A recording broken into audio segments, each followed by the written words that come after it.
So yun guys, good morning. Isang mapagpalang araw sa inyong lahat. Palike and share naman. Salamat. At yun na nga, nagmi-meeting kami ng mga tropa. Kung ano yung gagawin namin para mabilis ang oras. Dahil ito nga pala mga galing sa B2 ay nilipat sa B1 para daw tulungan. At marami ng tambak. At mukhang di na sila ibabalik guys. Shoutout nga pala sa inyo mga pare ko. Let's go. Trabaho na. At yan na nga, binilisan natin agad. Medyo malikot tayo dyan guys. Dahil marami pa tayong titirahin. Ayun. At yan naman ay lock weld naman yan guys. Yung inaana natin yan. Kailangan natin mag lock weld. Pag ano tuturuan ko yung mag lock weld. Yan, medyo marami tayong tinitira ngayon at malikot. Kailangan medyo maliksi-liksi. Ayun o, pit ng balakang.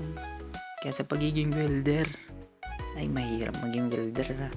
Kailangan mabat pasensya mo, matisin ka sa ngawit, matiisin ba. So yun, kakayari lang namin mag lunch dyan guys. Kumain na kami dyan. Busog na busog. At yun na nga, nagmukhang balot na, ala. Abad tumatagal sa Japan guys. Tingnan nyo naman, gumaganda lalaki.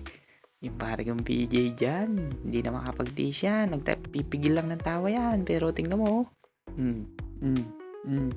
Asus! Patay tayo dyan. Sus, pare ko. Shoutout nga pala kay Pai Gino dyan guys. Yan nga pala maintenance namin. So yun. Yan lang naman yung vlog natin for today. Magta-time ng alauna. Ito nga pala yung tinira natin guys. Yan na, resulta guys. Ayan. Ayan. Ayan yung kahapon din yan. Tinuloy lang natin.